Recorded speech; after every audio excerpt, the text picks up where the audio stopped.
Watch Climate Tracker, only on WION. The world is one.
The Ukraine-Russia war has shown us once again just how interconnected our world is. One war can potentially bring the world to a standstill. Climate catastrophes work in a similar way. One drought in China can have global ramifications. The country has the second largest economy in the world. So how does China's shrinking water bodies crisis paralyze other economies? We focus on this and much more. My name is Molly Kampir and you are watching WION Climate Tracker.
There are police officials, there are rescue officials wearing their life jackets.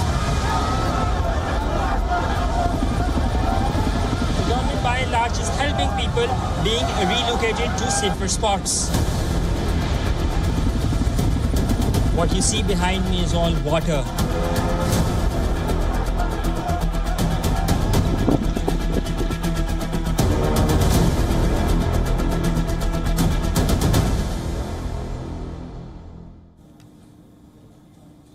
Deluge and devastation.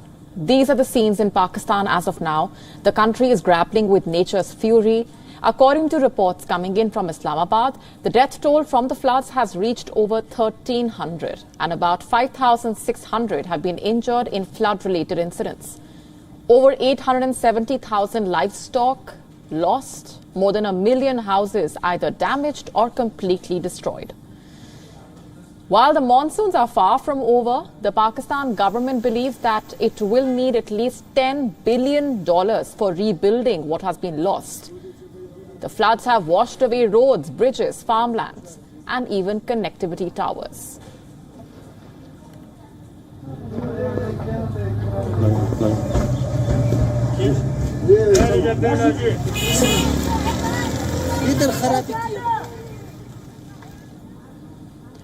Calling the floods a crisis of unimaginable proportions, Pakistan's climate change minister said that 1/3 of the country is currently underwater and as many as 72 districts of the country are calamity hit, which means that 1 out of every 7 Pakistanis has been affected. But really there's no more absorptive capacity. Already the rivers are raging. 2 provinces are almost entirely inundated. They look like the ocean. When we send in water pumps, they say, where do we pump the water? It's all one big ocean. There's no dry land to pump the water into. So out of. So it's become a crisis of unimaginable proportions. The Kabul River has swept away a large bridge overnight. This has further cut off some districts from road access. Tens of thousands of people have been forced to flee their homes in Khyber Pakhtunkhwa.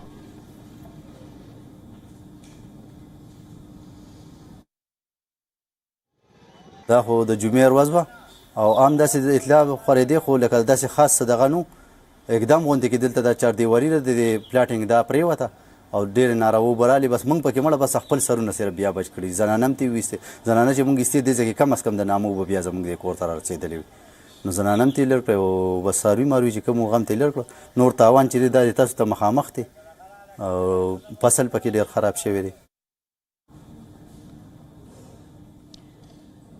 And given the massive devastation, the United Nations and Islamabad will be launching a formal appeal seeking $160 million.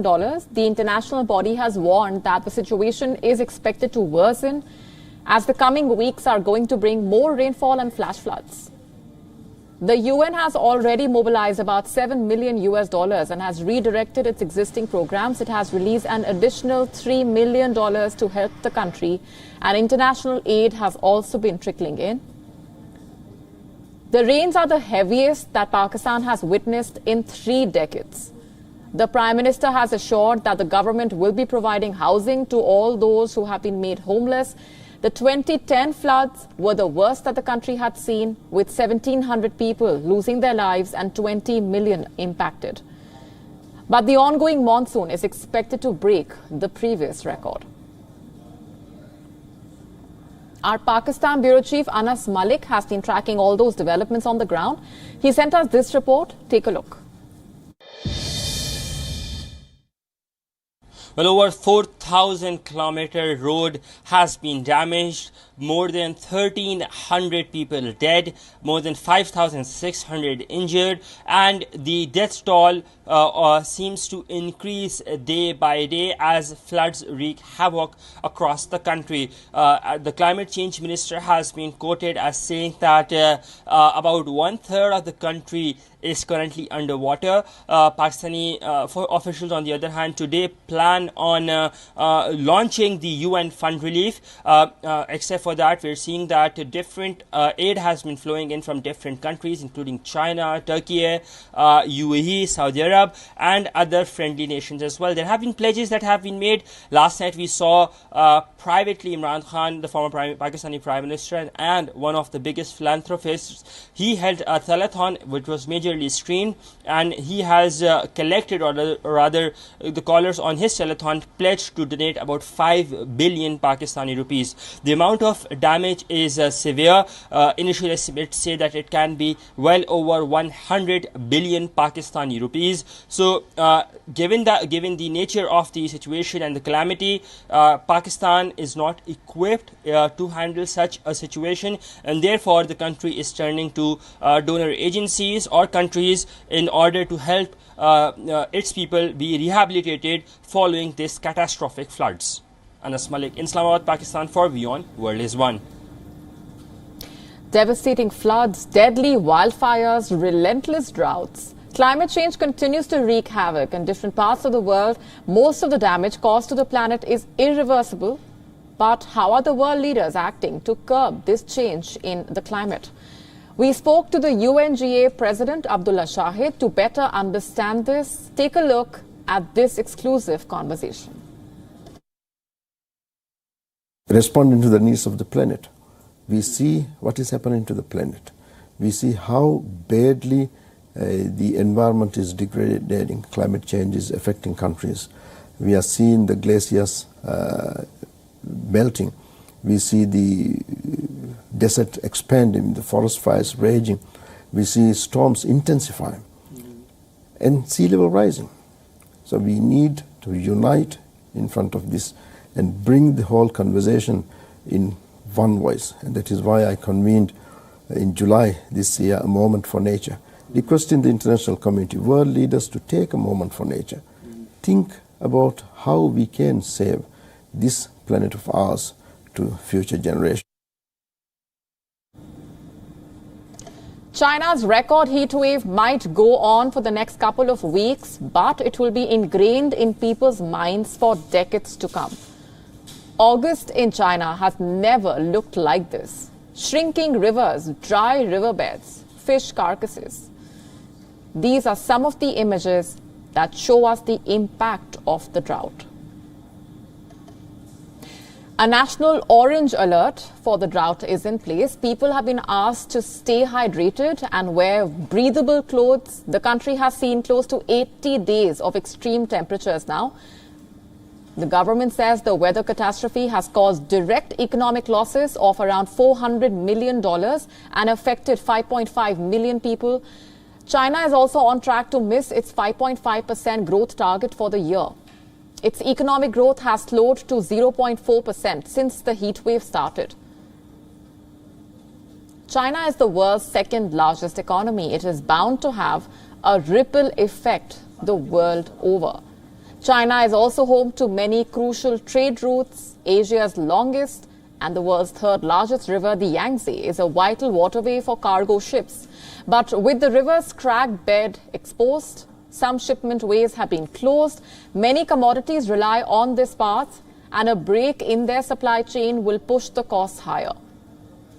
And coming to the Sichuan province, which used to be hailed as a success story by the climate activists, the province rejected coal power and got 80% of its electricity from hydropower plants, but not anymore. With the water levels so low and electricity demand skyrocketing, the region has fired up its coal power plants again.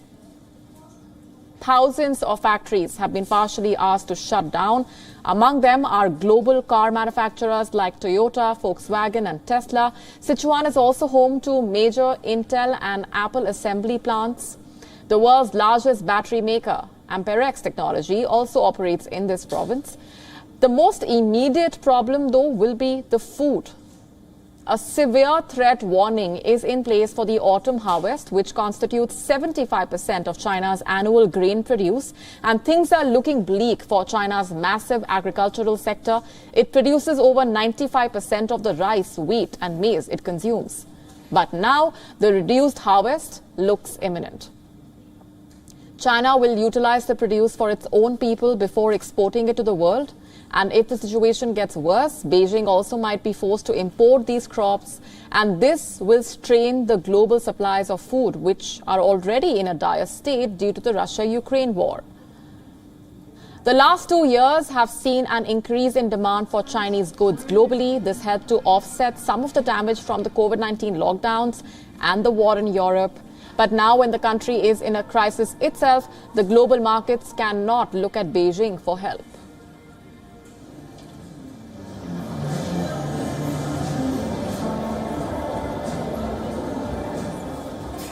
For more on this, with us on the broadcast is Swain Vidal, who is a former director of United Nations Environment. Thanks very much for being here on the broadcast. If you can help us better understand the impact of China's drought at a time when the world is already reeling under the Russia-Ukraine war, and your assessment of what things are looking like on the ground in the country.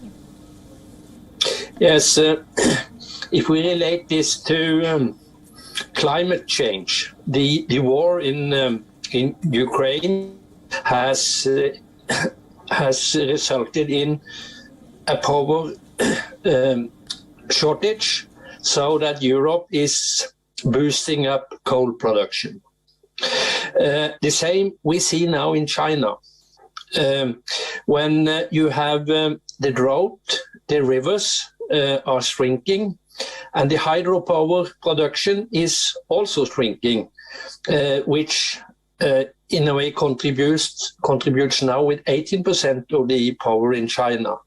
So again, in this situation, China is also boosting up the coal production. And in summary, what we see now is that the drought in China, the war in Ukraine, are resulting in more jeopardizing the climate goals to China and to Europe. So this is very dangerous, because it is the climate change that has posed the problem that we now see is so severe in China. Right, and talking about the economic impact of climate change, which has become increasingly clear, it's much more than just rising temperatures and melting ice sheets. Do you think the world is prepared for these economic repercussions? No, unfortunately, it is not. You mentioned now reduced food production. That is happening, and not the least the flood in Pakistan now, that also is strengthened a lot by climate change. So it looks like the world is in a way prepared to help out with the very urgent threats like the war in Ukraine, like the pandemic. But we should understand that the threat from climate change is a much bigger threat than what we have seen with the war, with the pandemic and so forth. And it comes in front of us now in China, in Pakistan, in the US, in Europe, and all these other places. And economically, for instance, now, I think that Pakistan will use 5 years, and I think it was $70 billion to in a way, cope with the consequences from the flooding. So what we will see in the future now, because we don't manage to reduce emissions. The big picture is that we need to reduce emissions with 50% in this decade, and in the same period, we need to increase renewable energy production with 3 or 4 times. So we are not near to achieve these goals. We are more far away from reaching them than when we had the climate summit in Glasgow last year. And I think that this will be a very, very big issue on this year's summit in Egypt. So be aware that what is happening now is that because of too little action, too little understanding from governments, we will go into a much worse situation even in this decade. We can see maybe we will have 1 year that is 1.5 warmer in this decade than when it was before the Industrial Revolution. And that is the goal that is set in Glasgow that we should avoid. So it looks now with the trend that we will have between 3 and 4 centigrades warming by this century if we don't do anything fast, and it doesn't look like we do this. So, and that is not the climate crisis, that is a climate catastrophe, an apocalyptic world we give children. So the situation is extremely serious, and it is extremely important that governments act as fast as possible. Indeed. We're leaving it there for the moment, Sven. Thanks very much for being here on the broadcast.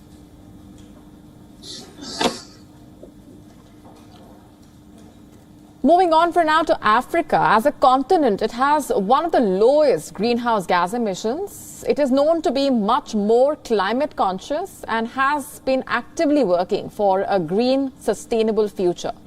Yet, it has seen one of the worst effects of climate change. Gabon is hosting this year's Africa Climate Week. Leaders from over 60 countries have gathered to call out climate injustice just ahead of the COP summit.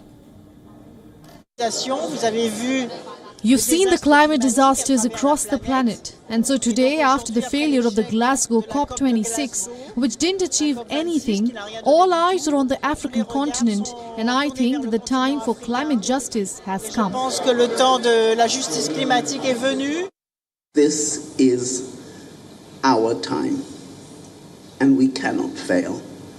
So I thank you for all that you have already done. I thank you for what you will do this week, but most of all, I thank you for what you will do to make sure that COP27 is not a talking shop, but is the start of implementation and action. Let's go across to the Maldives now, where a scientific mission to study the depths of the Indian Ocean is underway. Research is being carried out up to 1,000 meters below the surface. Our next report telling you more.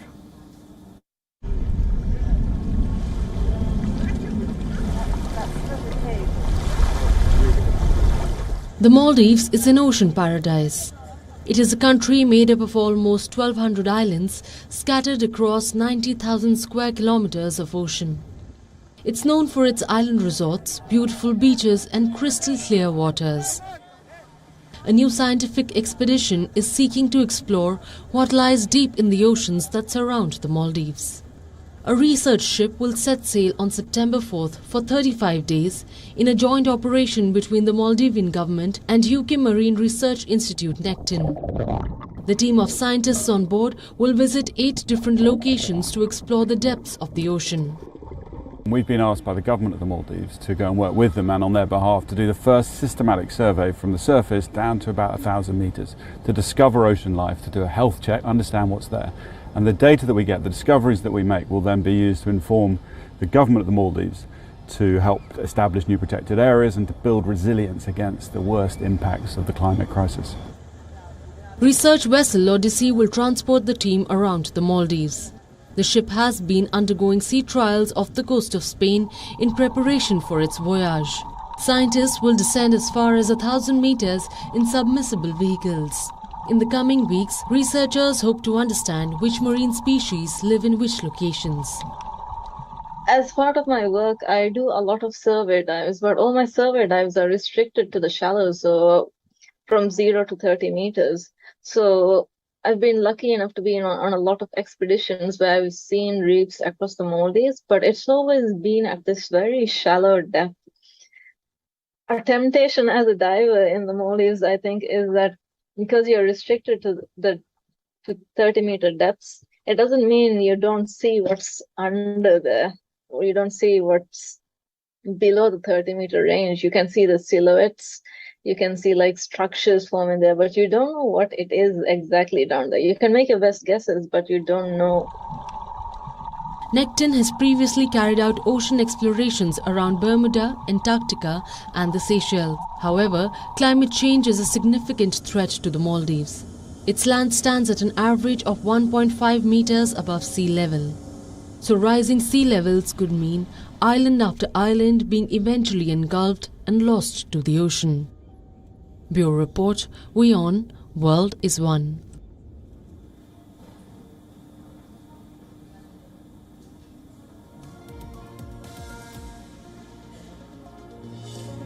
An Indian firm has found a unique way to battle pollution. It has come up with innovative anti-pollution helmets to give bikers a breath of fresh air. Our next report getting you the complete story. Take a look. A first of its kind in the world. The helmet has been developed by Shelius Technolabs. WHO claimed that according to lab tests, the gadget can keep 80% of pollutants away from the users. What we've done is we've made a smart wearable device. It's an anti-pollution helmet, and it's an air purification system integrated into a two-wheeler rider's helmet. I got sensitized to this problem in 2016 when the pollution in Delhi in the winter months was reported extensively by media, and we got to know about the very bad air quality in Delhi. That's the time when we started developing this product to deliver pure air and protect the bike riders from particulate matter and vehicular emissions. The helmet is fitted with a replaceable filter membrane and a fan that runs on a rechargeable battery for 6 hours at a stretch. India's Science and Technology Ministry has hailed the smart helmet for offering riders a breath of fresh air. The helmet's developer says the product has generated interest among Southeast Asian nations. Priced at $56, the helmet is at least 3 times more expensive than the regular ones available in India. The makers are now developing a lighter version of the helmet to make it lighter on both the head and the pocket. It's a huge market. You know, in India, on the roads, you've got more than 20 crore two-wheelers, and every year approximately 10% get added. So it's an immense market. And so to get the product right, to be able to service a portion of that market is the immediate objective for us.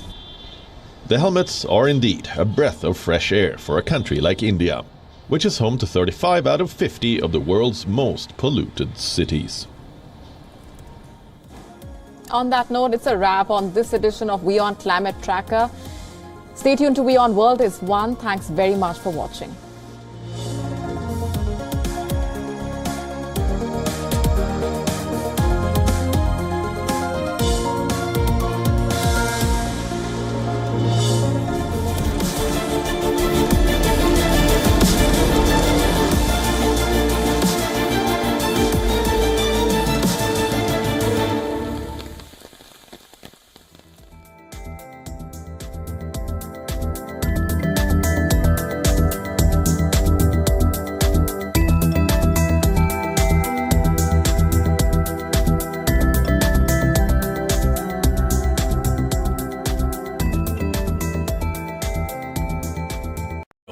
India's Global Voice, the channel that brings you